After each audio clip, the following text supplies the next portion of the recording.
Investment in securities market are subject to market risk. Read all the related documents carefully before investing. नमस्कार दोस्तों, मैं Umesh Sharma chart analysis channel पे आपका हार्दिक स्वागत करता हूं। जैसे कि हमने कल के दिन एनालिसिस करी थी और आपको बताया था कि भाई निफ्टी में हेड एंड शोल्डर पैटर्न बना है जिसकी वजह से हमें बड़ी गिरावट बाजार में दिख रही है और वो गिरावट हमें देखने को मिली 300 पॉइंट के आसपास, 300 पॉइंट से ज्यादा आज निफ्टी में गिरावट देखने को मिली है और लगता है कि ये गिरावट आगे भी जारी रहेगी। तो आज की वीडियो में हम निफ्टी के एनालिसिस करेंगे, इसके साथ साथ हम सारे टाइम फ्रेम्स को लेकर चलेंगे और आपको बताएंगे कि नेक्स्ट ट्रेडिंग सेशन में आप किस तरीके से अपने ट्रेड प्लान कर सकते हैं। तो वीडियो को अंत तक जरूर देखिएगा। तो चलिए दोस्तों, हम स्टार्ट करते हैं और सबसे पहले हम निफ्टी का ही चार्ट देखते हैं। और निफ्टी में जैसे कि आपको पता है कि कल हमने बताया था कि भाई निफ्टी में हेड एंड शोल्डर पैटर्न देखने को मिला है। अब हेड एंड शोल्डर पैटर्न के बारे में हमने कल बहुत ज्यादा डिटेल में आपको ऑलरेडी बता ही दिया था। तो यहां से अगर हम चेक करें तो ये जो एक सपोर्ट लेवल था निफ्टी का जो देखने को मिला था, जिसके अकॉर्डिंगली हमें लग रहा था कि भाई अगर 24,750 का जो सपोर्ट है अगर वो ब्रेक होता है तो एक सेलिंग अपॉर्चुनिटी आपको बाजार में देखने को मिलेगी। और यहां पे सेलिंग अपॉर्चुनिटी देखने को मिली और क्लोजिंग जो हुई है 24,470 के आसपास हुई, यानी कि 300 पॉइंट नीचे क्लोज हुआ है। अगर हम देखें तो हेड एंड शोल्डर के अकॉर्डिंगली जो यहां पे जो हाई देखने को मिला था वो था 26,400 का और यहां से जो लो देखने को मिला है वो है 24,600 का। तो दोनों में जो डिफरेंस है दोस्तों वो ऑलमोस्ट 1800 पॉइंट के आसपास का डिफरेंस हमें देखने को मिल रहा है। तो क्या 24,600 में से अगर आप 1800 पॉइंट माइनस भी करते हैं तो क्या आपका जो एक टारगेट है वो क्या 23,000 के आसपास बनता है, 22,200, 22,800 या फिर 23,000 के आसपास का बनता है? जी हाँ दोस्तों, अगर हम हेड एंड शोल्डर के अकॉर्डिंगली देखें तो एक बड़ा फॉल मुझे लग रहा है कि आने वाले ट्रेडिंग सेशन में देखने को मिल सकता है। कहने का मतलब दोस्तों ये नहीं है कि कल आप सीधी सीधी पुटे खरीद लो, बाजार बहुत गिरेगा, ऐसा नहीं है। बाजार जो है अगर देखें तो बाजार में कभी बेरिश भी होगा, कभी बुलिश भी होगा, बेरिश भी होगा, बुलिश भी होगा, बट ओवरऑल बाजार की बात करें, जो बड़े टाइम फ्रेम के अकॉर्डिंगली बात करें तो बाजार में आने वाले टाइम पे एक बड़ी गिरावट मुझे लग रहा है देखने को मिल सकती है। बेसिकली बड़े टाइम फ्रेम पे हम एनालिसिस करते हैं, स्मॉलर टाइम फ्रेम पे हम ट्रेड करते हैं। तो बड़े टाइम के एनालिसिस में हमें लग रहा है कि बाजार थोड़ा वीक रहेगा, थोड़ा नहीं ज्यादा वीक रहेगा और स्मॉलर टाइम फ्रेम के अकॉर्डिंगली आप कहीं ना कहीं ट्रेड प्लान भी कर सकते हैं। अब यहां पर मैं क्या करूंगा, स्मॉलर टाइम फ्रेम पे मैं आपको 15 मिनट का चार्ट दिखाना चाहूंगा और यहां से हम थोड़ा सा निफ्टी को वॉच करेंगे कि भाई निफ्टी 15 मिनट के अकॉर्डिंगली क्या प्लान हो रहा है। अब अगर हम देखें तो निफ्टी में यहां से एक सपोर्ट देखने को मिला था जो कि था 24,570 के आसपास का। मैं लिख देता हूं दोस्तों 24,570 का एक सपोर्ट हमें देखने को मिला था आज यहां पे निफ्टी में। अब हुआ क्या कि यहां से एक पैटर्न फॉर्म हुआ जिसको बोलते हैं बुलिश रनिंग पैटर्न। इसमें हमने एक छोटी सी एक बाई की कॉल भी दी थी, 19 पॉइंट का हमें यहां नुकसान भी हुआ था, ऐसा नहीं कटा था, 19 पॉइंट जब थोड़ा नेगेटिव हुआ हमने यहां से एग्जिट करा दी पोजीशन। तो यहां से अगर आप देखेंगे तो 24,570 का इस कैंडल का लो था। तो जैसे ही इसने लो ब्रेक करा तो यहां से एक सेल अपॉर्चुनिटी बन गई थी, वहां पे मैं सेल कॉल देने वाला था, बट ऐसा लगा कि मार्केट क्लोज होने वाली है और ऑलरेडी हमारे काफी ट्रेड्स थे जिनमें हमारा प्रॉफिट आज का दिन का हो चुका था। डेविस लैब में भी कॉल दी थी, फिर निफ्टी में बाई कॉल की दी थी, इसके साथ बजाज ऑटो में भी हमारा टारगेट आया था, इसके साथ साथ दोस्तों और भी टारगेट्स हमारे मैट हुए थे। तो हमने सोचा कि आज हम यहीं पे समाप्त कर देते हैं, कल का दिन नया होगा और कल के दिन हम कोई नया ट्रेड बनाएंगे। इस वजह से तो हमें लग रहा था कि यहां से कॉल देनी बनती है, पुट बाय करा सकते हैं, बट हमने कॉल नहीं दी और वहां से 100 पॉइंट की गिरावट और देखने को मिली। बट फिलहाल अगर हम बात करें तो यहां से भी मुझे लग रहा है कि बाजार यानी कि जो रेजिस्टेंस लेवल है और ये जो सपोर्ट लेवल है इसका जो डिफरेंस है, ये भी डिफरेंस दोस्तों काफी ज्यादा है, 400 पॉइंट का डिफरेंस है। तो मुझे लग रहा है कि बाजार अभी स्मॉलर टाइम फ्रेम के हिसाब से भी 24,100 के आसपास आना चाहिए, यानी कि 300 पॉइंट की गिरावट और लग रही है कि आपको कल के दिन या फिर परसों के दिन देखने को मिल सकती है।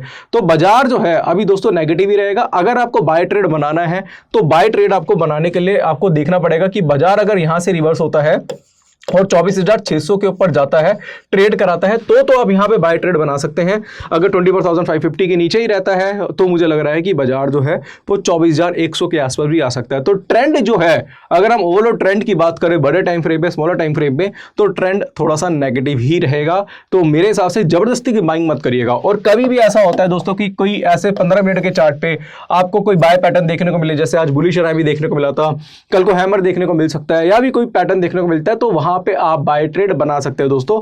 बेसिकली क्या होता है कि आप जब भी देखते हैं कि बाजार नेगेटिव जोन में चल रहा है, बाजार का ट्रेंड नेगेटिव है, अगर छोटे छोटे ट्रेड आपको मिलते हैं बाइंग के तो आप वो बना सकते हैं, बट ओवरऑल ट्रेंड जो है दोस्तों वो बेरिश ही रहेगा। इट मींस कि कहने का मतलब ये है कि अगर मान लो आप यहां पे बाय कर लेते हैं, छोटा सा स्टॉप लॉस लेते हैं, तो आसपास कोई जो भी टारगेट आता है तो वहां से आप एग्जिट हो जाइए, क्योंकि बाजार बढ़ेगा तो बहुत कम, बट गिरेगा बहुत ज्यादा है। समझ रहे हैं दोस्तों कि उछाल जो आएगा दोस्तों, यानी कि आपको लगेगा बाउंस बैक आया, तो बाउंस बैक बहुत छोटा आएगा, बट जो करेक्शन है दोस्तों वो काफी बड़ी आ सकती है। तो इस चीज का थोड़ा सा ध्यान रखिएगा। और निफ्टी जो है इस वजह से चार्ट पे थोड़ा सा वीक लग रहा है।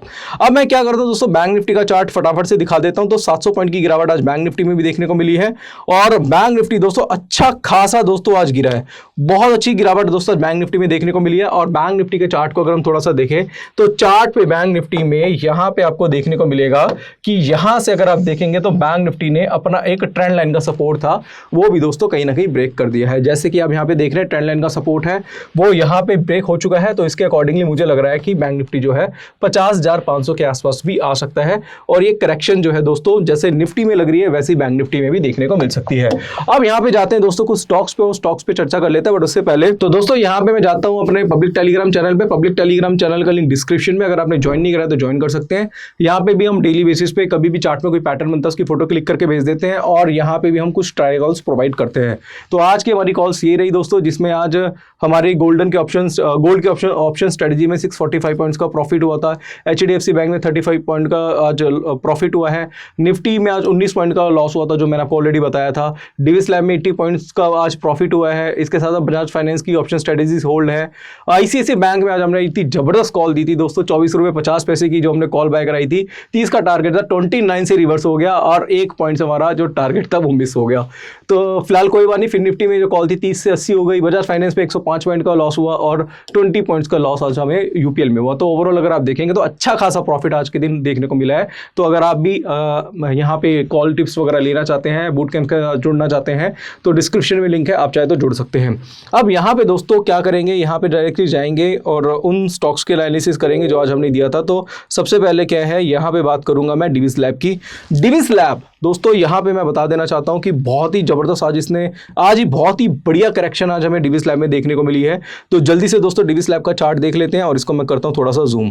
अब यहाँ पे डिविस लैब में बेसिकली क्या था उसके बारे में बताना चाहूंगा। और काफी लोगों के मैसेज भी आज हमें देखने को मिले थे कि उन्होंने यही पूछा था कि भाई आपने ऐसा क्या देखा कि डिविस लैब में आपको गिरावट देखने को मिल रही है। कल के दिन हमने दोस्तों वीडियो बनाई थी जिसमें हमने डिविस लैब के बारे में एनालिसिस करी थी और बताया था कि भाई राउंडिंग टॉप पैटर्न देखने को मिल रहा है। तो कल की वीडियो जिसने देखी है नीचे कमेंट बॉक्स में कमेंट करके बताना, और आपको बता दिया था कि भाई ये जो करेक्शन है ये आगे भी जारी रहेगी। तो आज क्या था, 5900 पे जैसे ही इसने अपना लो ब्रेक करा तो हमने क्या करा, यहाँ पे 5900 की एक पुट जो थी वो हमने बाय करा दी। और माफ कीजिएगा, पुट बाय नहीं करी थी, यहाँ पे हमने बेसिकली क्या करा था, हमने कैश में कॉल दी थी। अब हुआ क्या था कि भाई यहां से 5885 के आसपास हमने सेल कॉल दी थी 5900 के आसपास, और टारगेट जो था 5800 का था। तो पूरा टारगेट दोस्तों यहाँ पे कहीं ना कहीं अचीव हुआ है। और अभी मैं ये नहीं कह रहा कि बाजार सिर्फ 100 पॉइंट ही गिरा है, मुझे लग रहा है कि बाजार में जो करेक्शन है ये आगे भी जारी रहेगी, और बाजार जो है यानी कि डिविस लैब जो है वो 5600 तक जा सकता है। रीजन क्या होता है कि जब भी बाजार में तेजी आती है और यहाँ से राउंडिंग टॉप पैटर्न देखने को मिलता है, तो जितना डिफरेंस है यहाँ पे उतना ही डिफरेंस का टारगेट हमें नीचे देखने को मिलता है। तो इस वजह से मुझे लग रहा है कि डिविस लैब का जो स्टॉक है वो 5600 रुपए के आसपास आ सकता है। अगर कल के दिन थोड़ी सी रिकवरी देखने को मिलती है तो मैं यहां से फिर से सेल पोजीशन बनाऊंगा, और यहां पे कोशिश करूंगा सेल ऑन राइज की पोजीशन बना के कहीं ना कहीं वहां पे सेल की अपॉर्चुनिटी ढूंढ के वहां पे कोई ट्रेड देने की कोशिश करूंगा।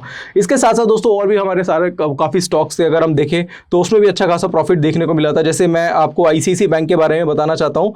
ICICI बैंक में भी दोस्तों आज एक बहुत ही बढ़िया कॉल देखने को मिली थी, और यहाँ पे अगर हम देखेंगे तो ICICI बैंक यहाँ पे हमने कहीं पे बाय कराया था इस जगह पे 1276 के आसपास, और इसका जो हाई बना 1283 के आसपास का हाई देखने को मिल गया था। तो हमने एक पुट बाय यहाँ पे कॉल बाय कराई थी जिसमें हमारा टारगेट 30 का था, 24 रुपए भी दी थी दोस्तों, 24.5 पे आसपास 29 से ही रिवर्स हो गया, बट हमने कॉस्ट टू कॉस्ट कहीं ना कहीं यहाँ पे एग्जिट करा दिया था। बट अगर मैं ICICI बैंक की बात करूँ तो यहाँ पे कहीं ना कहीं अगर आप देखेंगे तो बाजार जो है वो एक रेंज में चल रहा है, देख रहे हो, एक रेंज में चल रहा है।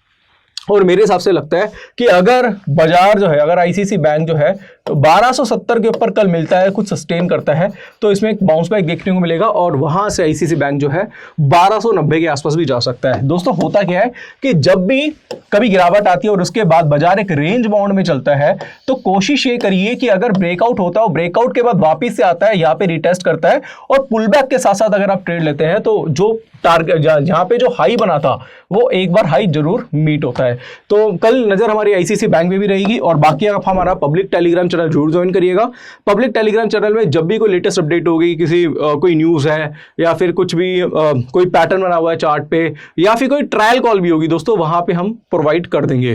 तो इसके अलावा दोस्तों आपको कहना चाहूँगा कि अभी हमारी जो कॉल्स है, अक्टूबर का मंथ है, बहुत ज़बरदस्त चल रहा है और हमारी जो सीरीज़ है 50,000 की सीरीज़ है, मुझे पता है कि आप लोगों ने भी उसमें पार्टिसिपेट किया, जिसमें हमने बताया कि आप हम जो भी कॉल देंगे उस पर आपको काम करना है, ट्रेड करना है और 15 दिन तक अगर आप हमारे साथ जुड़ते हैं, 15 दिन तक ट्रेड करते हैं और अगर आपको प्रॉफिट नहीं होता है तो हम आपकी फीस रिफंड करेंगे। और ये जो महीना है दोस्तों बहुत ही बढ़िया गया, 80% के आसपास, 75 या 80% के आसपास की हमारी एक्यूरेसी होगी। एक्चुअल शीट हम मंथ एंड में देंगे और उसके बाद हम एक वीडियो बनाएंगे, स्पेशल वीडियो, कि अक्टूबर का मंथ हमारा कैसा रहा। और ये जो बेसिकली सीरीज है, इसमें हम कोशिश ये कर रहे हैं कि आप अपने रिस्क को मैनेज करिए, इसके साथ साथ जो हम कॉल्स दे रहे हैं अगर आप उस पर काम करते हैं तो फिर आप एक्चुअल में देखिएगा कि अगर आप हमें फॉलो कर रहे हैं तो फॉलो करने के बाद आपका रिजल्ट क्या आता है। हम इसके ऊपर एक स्पेशल वीडियो मंथ एंड में बनाएंगे कि रिसर्च कॉल्स के बेनिफिट क्या है अगर आप किसी सेबी रजिस्टर्ड एनालिस्ट से कॉल्स लेते हैं। इसके अलावा और जिसको एक्सपीरियंस है, जैसे मुझे 16 साल का एक्सपीरियंस है मार्केट में काम करते हुए, तो उसको क्या क्या बेनिफिट्स आपको मिल सकते हैं। इसके अलावा दोस्तों अगर आप हमारा कोर्स ज्वाइन करना चाहें, अगर आप खुद से टेक्निकल एनालिसिस सीखना चाहें तो डिस्क्रिप्शन में लिंक है, उसके थ्रू आप हमारा कोर्स ज्वाइन कर सकते हैं। इसके अलावा आपको कोई डाउट है, कोई क्वेरी है तो नीचे कमेंट बॉक्स में कमेंट कर सकते हैं या तो स्क्रीन पे दिए गए नंबर पर कॉन्टैक्ट भी कर सकते हैं। तो आशा करूँगा आज की वीडियो पसंद आई होगी। वीडियो पसंद आती है तो लाइक करें, शेयर करें, चैनल को सब्सक्राइब करें। आज के लिए बस इतना ही, धन्यवाद।